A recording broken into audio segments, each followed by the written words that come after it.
every single thing that you believe isn't necessarily true. We have all these beliefs and thoughts in our minds, and we're taught from a very young age that they're true, they're factual, and that massively influences our outlook on life. If we're speaking with someone at work, they've been rude to us, I know for myself that every interaction from that point forward, it will be very easy to think of the negatives about that person. It's why has this person done that? Why have they treated me like this? And every thought becomes a frame and a cover over every future encounter. Every single belief that you hold,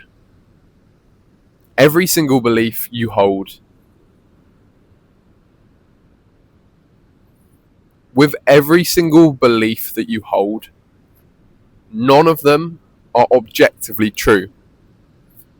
Listen to that again. With every belief you hold, none of them are objectively true. What this means is the beliefs we hold in our lives, we can actually step away from them and choose another belief. However, we're taught from a young age that these thoughts are very real. We should be scared of them sometimes. Your parents may have been reactive to their thoughts. They may have had to use coping mechanisms to deal with the thoughts that they found uncomfortable.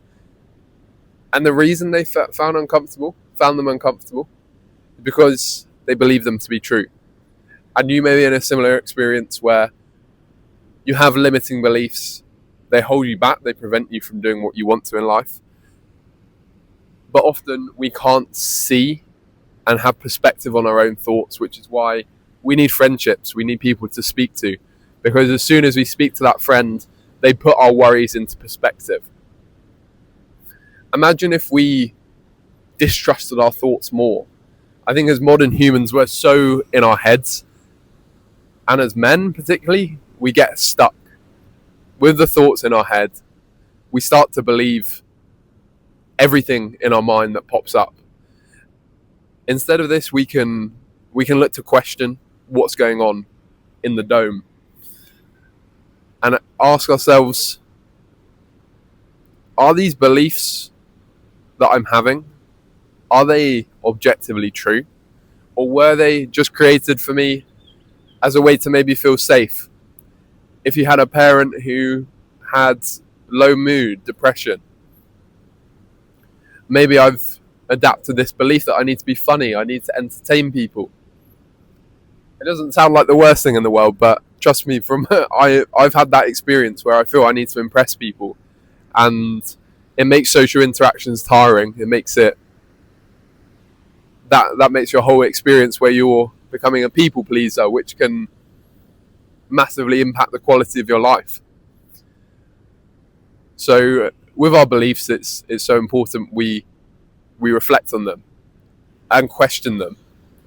If you've never done it before, go and write down every single one of your thoughts. Question the things that you're believing day to day. My life became a lot freer when I was about 18, and I used to worry and overthink, and I still do a lot, but it's something to always be working on. I read the book Stop Thinking and Start Living. It talks about the idea that your thoughts aren't factual, and the people who have good mental health, the people who are healthy, they understand that these thoughts aren't true. They're part of our life experience. You can't wish the thoughts to go away, but ultimately they're not factual. And particularly it talks about the idea that if you're in that moment where you're at the end of the day, maybe you're tired, your mood's a bit low, you haven't eaten, and the healthy person will immediately distrust that thought, whereas the unhealthy person will believe it and they run with it. And it's that cycle of overthinking and trusting each of our thoughts that ultimately limits us. And to demonstrate the fact that belief isn't factual, it isn't objective.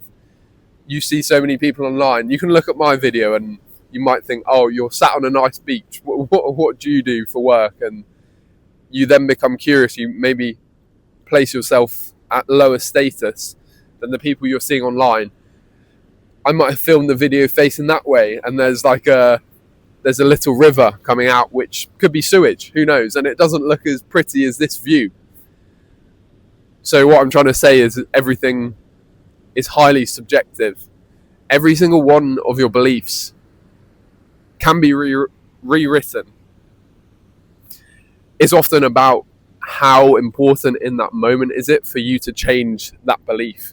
How important a role does the limiting beliefs you have, how important a role do they play in your life, in your sense of self, in making you feel secure, in making you feel loved, making you feel like you belong where you are. I have a Vietnamese girlfriend, so I've been on and off trying to learn Vietnamese. And I had, as almost all Westerners do, I mean, I'm not going to generalize, but a lot of Westerners believe that learning a language is hard. We're taught that English is the main language.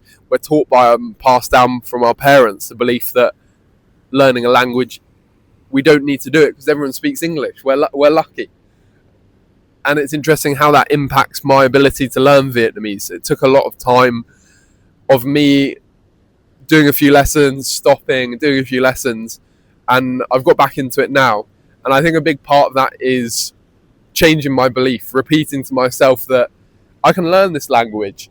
And then I go out and I speak to people, I interact. And in that, I learn that I can do it.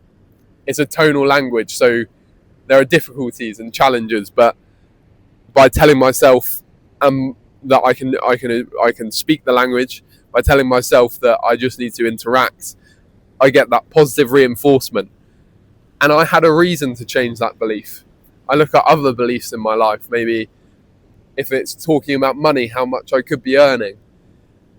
That's one at the moment where I don't feel like I necessarily need too much more. So I'm not focusing on that as an area to change. I think there are too many limitations in our belief to sometimes change all of them at once. I think that's maybe unrealistic. But I think it's about, in some ways, becoming our own coach, someone who reviews and looks at our limiting beliefs, works out the ones that really detrimentally impact our lives, and make changes. Because I think with a lot of beliefs, it can be a very quick moment for them to change, but we're so often unconscious of what our thoughts are even telling us that we're unable to make the change we need in our lives. So I invite you for today to reflect on your thoughts. Look at the thoughts which hold you back, which limit you. Take time to journal, reflect on all the thoughts that you have day to day. Because your thoughts aren't objectively true. We're taught them and we learn them for a reason. And it's often as well about reflecting on really what does this belief mean for us?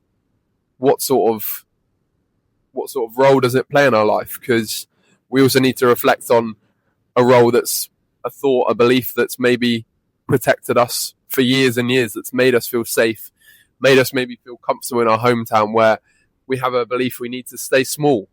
We shouldn't be expressing ourselves. That allows us to fit in a place where we haven't had a choice of where we live and what lifestyle we choose. That's important, and your beliefs all play a role. So it's about reflecting on the role they do play and reflecting where that role isn't needed anymore. Often we will take on the beliefs we've had as children and carry them forward when we're at a time in our lives where we're big, we're strong, we can protect ourselves. I had it with relationships. I've had it with financial security, where I've worried about, what happens if I lose all my money? That's a long way from happening, but it still feels very real for me.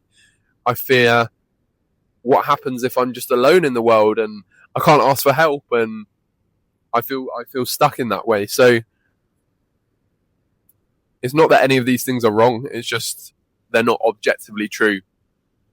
I used to be told as well that I'm kind of a shy kid, but I also now feel that I'm socially able to communicate well with people. I've run meetup groups where I'm speaking to 15 or so people, and I run calls for my business where I'm speaking to big teams in a company. So it's interesting that these beliefs we hold don't have any relation to reality. I think we can definitely influence our experience on this planet massively, and I think the first limiting belief we need to get rid of is the belief that things can't change. That'll be all for today. Thanks for watching. I'll see you on the next one. Goodbye.